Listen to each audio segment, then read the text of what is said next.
आजची आपली कथा कोल्हापूर जिल्ह्यातील एका शेतकऱ्याची आहे, जो दुष्काळात आपल्या कुटुंबासाठी पाण्याच्या शोधात हवालदिल झाला होता। त्यावेळी त्याच्या अंतःकरणातून निघालेल्या हाकेला प्रतिसाद देऊन स्वामी समर्थांनी दिलेला अद्भुत अनुभव संपूर्ण गावाचे आयुष्य बदलून टाकतो। ही भक्ती, श्रद्धा आणि चमत्काराची खरी कहाणी आहे, जी प्रत्येकाला भावुक करेल। जय जय रघुवीर समर्थ। तर नमस्कार मित्रांनो, गणेश क्रिएशन जी आपल्या यूट्यूब चॅनलवरती मी गणेश तुम्हा सगळ्यांचे स्वागत करतो। श्री स्वामी समर्थ कृपेने तुमच्या मनातील सगळ्या चांगल्या इच्छा लवकरच पूर्ण होत, अशी श्री स्वामींचरणी प्रार्थना करून आजच्या आपल्या व्हिडिओला सुरुवात करूया। स्वामी समर्थांचा अद्भुत अनुभव, पाणी आणि संकटाचा क्षण। कोल्हापूर जिल्ह्यातील एका लहानशा खेड्यात रामचंद्र नावाचा एक शेतकरी राहत होता।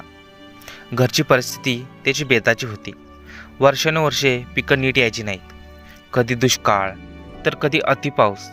पण त्याला एक गोष्ट कायमची सोबत होती, म्हणजे त्याच्या ओठावर कायम जय जय रघुवीर समर्थ, जय जय रघुवीर समर्थ असा जप असायचा। एकदा गावाला प्रचंड दुष्काळ पडला, विहिरी आटल्या, नदीला पाणी शिल्लक नव्हतं। लोक या सगळ्या टंचाईमुळे अक्षरशः हवालदिल झाली होती। रामचंद्रच्या घरी लहान मुलं होती। त्यांना ताणलेलं व्याकुळ होताना बघून त्याचे डोळे भरून आले। तो गावातील लोकांसोबत पाण्याच्या शोधामध्ये निघाला, पण सगळीकडे निराशाच होती। दिवसभर फिरून तो दमून भागून एका झाडाखाली बसला। त्याच क्षणी त्याच्या मनातून हळूच एक हाक बाहेर पडली, ती म्हणजे, स्वामी, आता खरंच आधार फक्त तुमचाच आहे, आमच्या मुलांना वाचवा। थोड्याच वेळात त्याच्या समोरून एक वृद्ध साधू सदृश्य व्यक्ती चालत आला। अंगावर जुनी भगवी वस्त्र, चेहऱ्यावर तेज, डोळ्यामध्ये करुणा।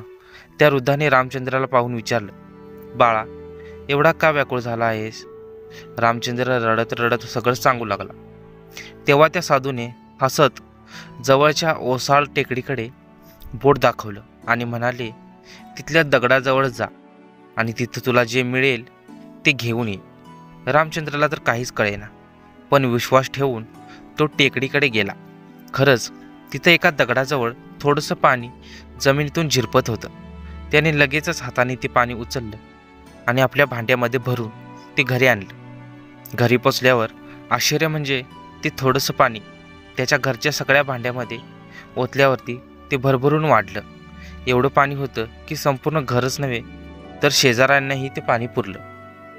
रामचंद्र धावत त्या साधूकडे परत गेला, पण तिथे कोणीच नव्हतं। फक्त एकच शब्द कानावर पडला, बाळा, समर्थ नेहमी सोबत आहेत, काळजी करू नकोस।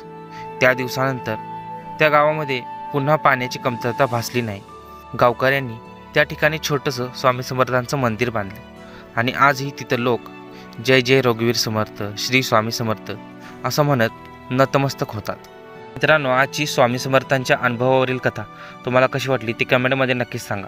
आणि अशाच प्रकारचे व्हिडिओज बघण्यासाठी तुम्ही आपले ही चॅनेल गणेश क्रिएशन जी प्रवास कथेचा, प्रवाह भावनांचा या आपल्या यूट्यूब चॅनेलला नक्की सबस्क्राईब करा। भेटूया अशाच एका नवीन व्हिडिओमध्ये, तोपर्यंत धन्यवाद।